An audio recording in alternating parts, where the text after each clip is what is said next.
হিংসা প্রতিহিংসার পরিণতি এদেশের মানুষ দেখেছে, তাই জনগণ কখনোই 5 আগস্টের আগের অবস্থায় ফিরে যেতে চায় না।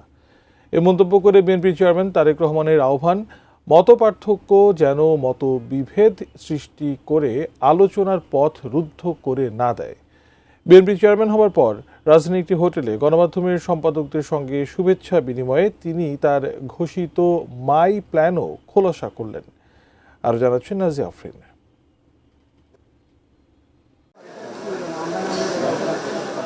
দীর্ঘ 1.5 দশক লন্ডনের নির্বাসন থেকে দেশে ফেরার পর এই প্রথম সশরীরে গণমাধ্যমের সম্পাদকদের সাথে মতবিনিময় বিএনপি নতুন চেয়ারম্যান তারেক রহমানের। গণমাধ্যম ব্যক্তিত্বরা বিগত সময়ে মিডিয়ার ভয়াবহ পরিস্থিতির কথা তুলে ধরার পাশাপাশি আগামী নতুন বাংলাদেশে বিএনপির মতো একটি বড় রাজনৈতিক দলের কাছে তাদের প্রত্যাশা জানান। মিডিয়ার নতুন বন্ধুরা আপনাকে যেটা বলছে সেটাই আপনি শুনছেন এবং সেটাই আপনি মনে করছেন এটাই বাংলাদেশের 17 বছরের ইতিহাস। বাংলাদেশের 17 বছরের ইতিহাস এটা না। বিগত সরকারের আমলের যে অন্যায়গুলো হয়েছে সে অন্যায়ের রিপিটেশন যদি আমরা বন্ধ করতে না পারি, তাহলে ন্যায়সঙ্গত রাষ্ট্রের তরফ থেকে সংবাদপত্র এবং মিডিয়া কর্মীদের প্রতি ন্যায়সঙ্গত আচরণ কোনটা তার উদাহরণ আমরা তৈরি করতে পারবো না। ইতিহাসের এক যুগ সন্ধিক করে তিনি কিন্তু বাংলাদেশের রাজনৈতিক অঙ্গনে ফিরে এসেছেন। সামনে কঠিন চ্যালেঞ্জ, এই চ্যালেঞ্জ মোকাবেলা করতে হলে সম্মিলিতভাবে করতে হবে। বিএনপি চেয়ারম্যান তারেক রহমান তার বক্তব্যের শুরুতেই 5 আগস্টের পটভূমির কথা স্মরণ করে বলেন, কোনোভাবেই এর আগের অবস্থায় ফিরে যাবার সুযোগ নেই। কোয়ালিটি সম্পন্ন আন্তর্জাতিক মানের still bar CSRM, committed for better still.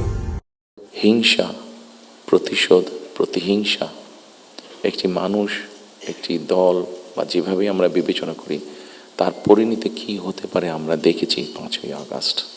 একই সঙ্গে তার আহ্বান, মতপার্থক্য থাকবে কিন্তু তা যেন মতবিভেদ তৈরি করে আলোচনার সব পথ বন্ধ না করে দেয়।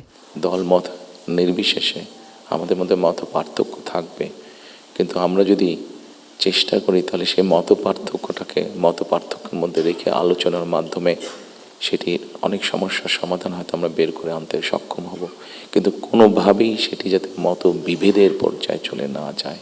রাজনীতিবিদদের কাছে জনগণের প্রত্যাশা অনেক, কিন্তু শুধু প্রতিশ্রুতির জন্য প্রতিশ্রুতি না দিয়ে জনবান্ধব বাস্তবসম্মত কর্মপরিকল্পনার কথা তুলে ধরে তারেক রহমান বলেন, বিএনপি সরকার গঠনের সুযোগ পেলে পর্যায়ক্রমে নতুন প্রজন্মের আকাঙ্ক্ষিত মাটি মানুষের বাংলাদেশ গড়ার চেষ্টা করবে।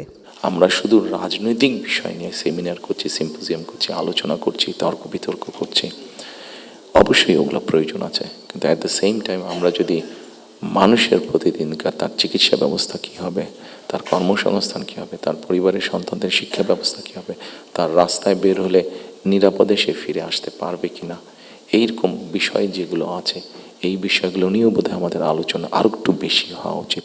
সাংবাদিকদের উদ্দেশ্যে তারেক রহমানের প্রত্যাশা, শুধু সমালোচনার জন্য সমালোচনা না করে বিএনপির ভুল ত্রুটিগুলো যেন ধরিয়ে দেওয়া হয়।